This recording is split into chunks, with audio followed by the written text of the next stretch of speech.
E hoje a gente vai seguir aqui no capítulo 6, um coração que se submete. Que a gente não conseguiu terminar na semana passada, né? Que mudanças de coração você deseja que Deus faça em você para que possa se submeter a Ele de boa vontade e até com alegria?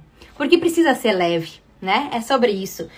Que mudanças que eu quero que Deus faça dentro do meu coração para que seja leve? Porque precisa ser leve. Porque tudo que é pesado, a gente não aguenta muito tempo. É que nem na academia. Vou lá na academia e vou botar o peso nas alturas para ter um resultado mais rápido. Não vou ter, porque não é leve, né? Posso me machucar, posso me lesionar e consigo fazer menos repetições. Então é preciso entender algo que seja leve, mas que seja constante. Então, que mudanças de coração você deseja que Deus faça em você para que possa se submeter a Ele, a Deus? Aqui nós não estamos falando do marido, porque só consigo me submeter ao meu marido, às pessoas, se primeiro eu me submeter a Deus, de boa vontade e até com alegria. E aquilo que eu vim falando antes, né? Da rotina de acordar cedo, pode ser que no começo não seja tão prazeroso, mas depois que a gente pega o hábito, que a gente sabe de todos os benefícios, é leve. E às vezes a gente vai ter que fazer um esforço, às vezes não, sempre. A gente vai ter que, para sair da zona de conforto, para sair daquele mundo que a gente tá, a gente vai precisar se esforçar, mas logo vem a colheita. Com alguma prática, claro, tornou-se para mim uma resposta automática para os pedidos de meu marido. Escolha a sua própria expressão positiva de resposta e coloque-a em prática. Faça disso a sua meta. E oração. Tornar-se sábia de coração e doce no falar. Então, isso aqui é um exemplo que a autora trouxe, né? Que ela quis isso. Que ela queria tornar-se sábia de coração e doce no falar, para então conseguir se submeter ao seu marido. Mas para quem que ela pediu? Para Deus. E isso é uma das coisas que eu tenho pedido muito para Deus, é a sabedoria, né? Porque a sabedoria lá vem do alto, aqui da terra é conhecimento, mas não adianta de nada eu ter conhecimento e eu não ser sábia para saber aplicá-lo. E medir as palavras, né? Guardar, ter palavras doces, porque essa é uma característica muito forte da Nath, do perfil dominante, mas minha característica especialmente, de uma vida inteira que é pensou, falou, levou. Né? Eu tenho um raciocínio muito rápido, então, da mesma intensidade que entrava, às vezes não, na maioria das vezes saía. Então, isso é algo que eu tenho pedido para Deus me moldar isso, para eu conseguir absorver, digerir e pensar antes de falar, porque quando a gente fala sem pensar, a gente machuca o outro e a nós mesmos. A nós mesmas. E até foi uma coisa que eu comentei com o Vini, semana passada, acho que foi, retrasada. A gente foi jogar beach tênis com meu irmão e minha cunhada, e aí eu nunca tinha jogado, foi a primeira vez que a gente jogou junto, nós tínhamos treinado 2 vezes, mas de dupla nós dois tínhamos jogado uma vez, nenhuma vez, foi a primeira vez nesse dia da Candelária, e aí eu falei pro Vini, o que tu espera de mim? Ele disse, nós vamos lá pra ganhar. Eu disse, a única coisa que eu posso te garantir de mim é o meu reflexo. Porque é algo que eu venho do vôlei, que eu jogava o vôlei, né? Então, eu tenho muito ação e reação, é do meu perfil. Então, bateu, levou? Então, mas não espere técnica, porque eu ainda não desenvolvi. E a mesma coisa na comunicação. Quando eu não tinha a técnica, quando eu não tinha pensa, isso é de Deus, isso vai edificar ou isso vai destruir a pessoa? Eu não pensava sobre isso. Eu simplesmente vomitava, falava, cuspia. E isso me causava muitos atritos, muitas discórdias, muitas brigas. Eu era viciada em problemas, eu era viciada em confusão. E quando eu descobri isso, eu me libertei? Ainda não. É algo que é muito forte. Até teve um episódio que o Vini me controla muito, né? Porque eu já pedi isso também pra ele me auxiliar. Mas quando começa, né, uma discussão de algum assunto e tal, que eu sou contra, ele só me olhou e fez assim, não fala nada. Mas eu já tinha entendido que eu não ia falar nada, até nem comentei isso com ele, né, mas o quanto é importante a gente estar alinhado, né, com o nosso cônjuge e ele saber o que a gente tá buscando. E saber controlar e saber pedir o que a gente quer pra Deus. Então, o que ela pediu aqui é tornar-se sábia de coração e doce no falar, que está escrito em Provérbios 16, 21, 24. Quem tem coração sábio é conhecido como uma pessoa compreensiva. Quanto mais agradáveis são as suas palavras, mais você consegue convencer os outros. A sabedoria é uma fonte de vida para os sábios, mas os tolos só aprendem tolices. O homem sábio pensa antes de falar, por isso o que ele diz convence mais. As palavras bondosas são como mel, doces para o paladar e boas para a saúde. É exatamente o que eu acabei de falar, né? Quando a gente fala simplesmente gospe, simplesmente sem pensar, a gente se machuca e machuca o outro. E a gente não tá sendo sábio, a gente tá sendo tolo. Se você é solteira, tá? Aqui até semana passada eu comentei que ia ter para solteiras também, mas a gente não chegou no final, né? Então aqui para quem é solteira. Se você é solteira, considere as definições de submissão. Determine como se submeter e honrar a seus pais, seus professores, seus chefes, seus pastores e seu líder de estudo bíblico. Então, isso significa que independentemente se a gente é casado ou solteiro, a gente sempre vai ter alguém a se submeter. Quando eu saio da casa do meu pai e da minha mãe, que eu deixo de ser solteira, eu vou me submeter ao meu marido.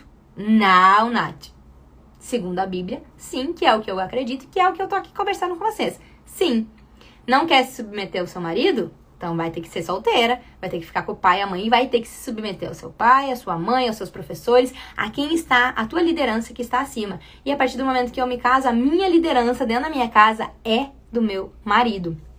E aqui ela traz Mateus 19:19. Respeite e honre seu pai e a sua mãe e ame os outros como você ama a você mesmo. E aí a gente volta aqui pro tema da minha palestra de amor próprio, que eu não consigo amar a ninguém, se primeiro eu não amar a Deus sobre todas as coisas e se eu não me amar, porque é o mandamento de Deus. Amai a Deus sobre todas as coisas e amai ao próximo como a si mesmo. Então, se eu não me amo, se eu não me cuido, se eu não tenho tempo de qualidade comigo, é impossível eu amar o outro. Eu posso fingir, eu posso fazer de conta, eu posso me enganar que eu tô amando, mas eu não estou amando. Ah, Nath, então tu tá querendo dizer que eu não amo os meus filhos? Tu não faz ideia do que tu tá falando. Tô te dizendo que se você não se ama, se você não se cuida, você tá amando o mínimo do mínimo. Você podia amar muito mais. A sua maternidade poderia ser muito mais leve se você se amasse, se servisse primeiro. Na minha palestra eu falo sobre o café da manhã, né? O quanto que você tem se servido, como tem sido o seu café da manhã. E não é sobre o café da manhã em si, mas sim, pra mim, né, eu trago isso na minha palestra, porque sempre foi, o café da manhã sempre foi a refeição mais importante e mais prazerosa pra mim. Que inclusive, quando eu quero algum jejum, seja ele religioso, espiritual ou intermitente mesmo, eu me sacrifico no café da manhã porque o jejum espiritual, ele precisa doer na carne, né? Então, me dói muito. Inclusive, essa semana vou cortá-lo novamente. A partir de hoje, estou cortando. Mas, além de espiritual e de um propósito, também tem o intermitente, que pra mim é o momento mais fácil de fazer um jejum de mais horas, porque daí eu dormi, jantei ontem, era 7 e pouco com as meninas, então dá mais tempo de jejum até o meio-dia, é mais fácil pra mim, né? Mas o quanto que a gente precisa se servir e se amar e entender o que é importante pra você. Como você tem se servido? Como você tem feito as suas refeições? Qual é o momento do dia que você tem cuidado de você? Pra depois, sim, eu conseguir servir ao próximo. Senão eu vou servir de qualquer jeito, eu vou servir estressada, eu vou servir porque eu preciso, porque é minha obrigação servir ao meu marido e aos meus filhos. Mas de que jeito que eu vou servir? De que jeito que eu vou amá-los? Então, quando eu me amo primeiro, é muito mais leve eu amar ao próximo. E aqui é o mandamento. E quando eu não sou ainda casada, eu preciso honrar o meu pai e a minha mãe e amar os outros como você ama a si mesmo. Então, isso independentemente da fase que você estiver, eu preciso amar ao próximo. Não interessa se eu sou solteira ou se eu sou casada. Só muda a submissão, a quem que eu vou me submeter, mas sempre vai ter alguém acima de mim. Eu nunca vou ser o topo. Sempre vai ter alguém acima de mim. O marido, tá? Mas e aí o marido quem é que tem? Deus, né? Ele sempre está acima de todos nós. E aqui fala também para ler Hebreus 13:17. Cadê Hebreus?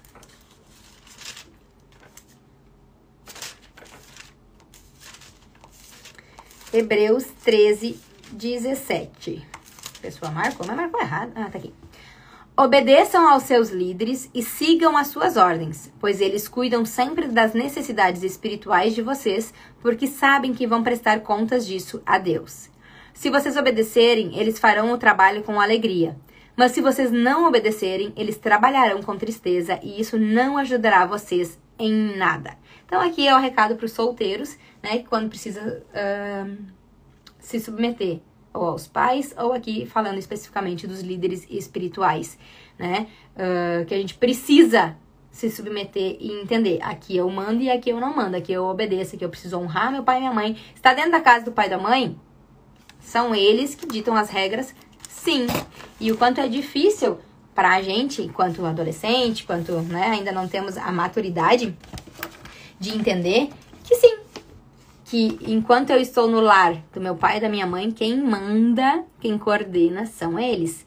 E eu ouvia muito isso da mãe, né? E eu lembro que eu ficava super chateada. Ela dizia, enquanto estiver debaixo do meu teto, sou eu que comando aqui, sou eu que mando aqui. E como eu não tinha a sabedoria que eu tenho hoje, nem o conhecimento que eu tenho hoje, muito menos. Não tinha o conhecimento, muito menos a sabedoria que eu tenho hoje. Eu ficava várias vezes intrigada e dizia, eu vou embora. E foi o que aconteceu, né? Claro que com 20 anos... eu disse, então eu vou embora, não quero mais me submeter. Mas isso é desonrar, é desrespeitar pai e mãe. Porque a gente sempre vai estar abaixo de alguma liderança. Alguém vai estar acima de nós. E para nós, mulheres casadas, quem está dentro do nosso lar, quem é o líder da nossa casa, quem é a cabeça da nossa casa, é sim o nosso marido. Então, se você crê nisso, se você quer aprofundar nisso, e assim como eu, buscar isso, se aprofunde no livro mais antigo e mais poderoso que existe, que é a Bíblia. E ali dentro ela vai ensinar exatamente isso. Como ser essa mulher sábia. É fácil? Não é. A gente precisa desconstruir muitas coisas que a gente aprendeu, muitas coisas que a gente viveu, que a gente ouviu falar do nosso pai, da nossa mãe, dos nossos professores, dos nossos líderes religiosos, porque cada um, né, tem alguns líderes religiosos que não são nem casados. Então, cada um vai trazer a sua ótica, a sua vivência, o que viveu na sua pele. Então, se você realmente deseja ter um casamento mais leve, ter uma maternidade mais leve, ter um lar, você precisa buscar o conhecimento no lugar que vai te trazer paz. E o lugar que nos traz paz é a Bíblia, que traz a verdade. Só que pode ser que no começo, pode ser não, é bem certo que no começo vai trazer turbulência, vai trazer confronto. Por que confronto? Porque, mas eu sempre pensei e agi assim, agora alguém vem e me diz que não é assim, eu fiz a vida inteira. E eu tive muitas vezes essa sensação de, poxa, mas eu fiz isso a vida inteira. Como que eu não sabia? Porque eu nunca tinha lido a Bíblia, nunca tinha parado para ler e entender. E compartilho de novo aqui com vocês o quão maravilhoso tem sido eu ler a Bíblia todos os dias. Já são 26 dias ininterruptos, né? Levei na viagem ali, consegui ler. E aqui, né, volto a dizer, algumas pessoas me chamaram. Se alguém quiser, eu mando foto depois, que aqui tá todo o planejamento de 365 dias do ano. E é muito leve, é gostoso de ler. E eu não sei se é porque eu já estudei, né? Amanhã eu termino o Êxodo. E a gente, no estudo da Bíblia, a gente já estudou esse ano Gênesis e Êxodo, tá? Acho que terminaram na terça, porque eu não tava. Acredito eu que devo ter terminado o Êxodo. E não sei se foi porque eu já estudei, mas pra mim tá sendo assim, nossa, tô tendo um entendimento bem mais fácil. E é dinâmico, porque são alguns versículos, às vezes é 2, às vezes é 3, às vezes é 4, depende do dia, que tu vai lendo e tu não sente, né? Quando eu ia ler sozinha, às vezes eu me determinava, eu vou ler 4, só que eram 4 gigantes, então cansativo pelo fato de que não é que nem um livro que tu lê e é uma história, é algo mais fácil de ser entendido. Então é uma história muito antiga, com princípios, com coisas que te confrontam e diz, opa, é assim? Eu tô fazendo assado. Então, isso vai causar discórdia dentro da gente. A gente vai ter que quebrar crenças e, às vezes, a gente vai ter que ler 30 vezes, 20 vezes, 100 vezes o mesmo versículo para entender que a gente precisa fazer diferente. E todos os dias a gente vai fazendo algo e a gente vai aprendendo que sim, que ali dentro tá a verdade e que se realmente eu quiser, dá. E eu lembro quando eu conversei com a Janine, faz uns 2 anos, a minha madrasta, que é uma pessoa que eu admiro muito na fé, e na época, tipo, imaginava assim, não, nunca que eu vou conseguir isso, né? Na época, 2 anos atrás. Aí um dia eu conversei com ela, eu disse, me diz como é que tu começou? Porque eu, na minha cabeça, eu tinha que ela era pronta, que ela tinha vindo pronta. E aí ela foi me falando, vai fazendo assim, vai fazendo assado. E no começo, pra quem tá no começo, isso é uma palavra de refrigério. Parece que nunca eu vou conseguir. E eu continuo, às vezes, com essa sensação, será que eu vou conseguir? Mas agora eu tenho certeza que eu vou conseguir terminar de ler a Bíblia, porque tem uma disciplina, porque tá fácil, tá leve, né? Foi o que eu falei antes, precisa ser leve, precisa ser gostoso, precisa ser com alegria, que tudo que é pesado a gente não mantém por muito tempo. E aí eu perguntei pra ela, como é que tu faz? E aí ela me deu algumas instruções, ela disse, eu pego uma palavra e fico meditando. Eu disse, o que é meditar na palavra? Como que eu escolho essa palavra? Então esse roteiro aí, ele tem me ajudado bastante. Mas hoje eu vejo que a Nath, de 2 anos atrás, eu pensava, quando ela me falou que não nasceu pronta, porque eu achava que ela tinha nascido pronta, me deu uma esperancinha, mas eu achava que estava muito longe. E hoje eu olho pra trás e vejo o quanto eu evoluí. O quanto eu quis, eu busquei isso e evoluí para que eu estivesse vivendo a vida que eu tô vivendo hoje.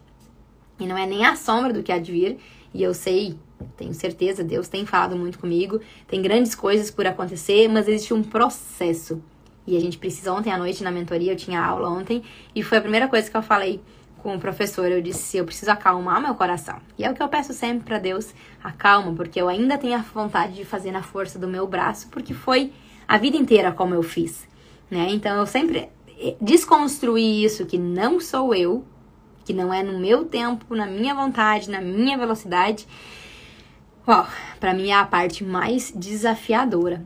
Acalmar, descansar o coração, e isso é uma das dicas que eu dou muito para as minhas mentoradas, né? Porque eu tô sem turma agora, né? Encerrei a turma, aguardem, estamos para lançar a 3ª turma, mas é o que eu sempre digo para elas, uma vez mentorada, para sempre mentorada. Então elas me procuram e eu sempre digo, acalma o teu coração. Tem uma música, inclusive, né, acalma o teu coração, e quando eu tô falando para elas, eu tô falando comigo também, porque para mim é a parte mais difícil, acalma o coração, respira, relaxa no tempo de Deus e não no meu. Mas o quanto a gente ainda volta e quer ser como era antes, fazer do mesmo jeito, só que não espere resultados diferentes fazendo a mesma coisa de sempre. Eu preciso me transformar, eu preciso agir de maneira diferente se eu quero resultado diferente. Então acho que essa é a minha dica de hoje. Foque no que você realmente quer. Entregue nas mãos de Deus, abra a sua boca, faça a sua oração e peça para Deus. Deus, trata o meu coração, eu quero ser uma mulher submissa ao meu marido. E lembrando, todas as lives eu preciso lembrar isso, pelo fato que isso ainda cutuca aqui dentro. Porque eu aprendi de uma maneira errada e quando cutuca aqui dentro me faz entender que eu preciso falar mais, porque tem outras pessoas que talvez é a primeira vez que estava entrando na live e que não vão entender. Submissão não é eu mando e tu obedece, é estar sob a mesma missão. Quando eu e o meu marido, a gente decide que a gente vai para Porto Alegre, a gente vai para Porto Alegre. Agora, se a gente não estiver sob a mesma missão, um vai para Porto Alegre, o outro vai para Santa Maria, e aí dá desencontro. Então, a gente precisa entender que submissão é estar sob a mesma missão, é estar com os propósitos alinhados. Não andarão juntos um ou mais se não houver entre eles acordo. Um beijo grande para cada uma de vocês. Eu espero do fundo do meu coração que essa live tenha tocado o seu coração, que alguma mensagem, alguma palavra tenha servido para ti, porque se você está aqui, se você esteve aqui comigo hoje de manhã, foi porque Deus te colocou aqui. Era para você estar aqui nesse exato momento, nesse lugar comigo, porque Deus tinha algo para tocar no seu coração. Fiquem com Jesus. Um beijo!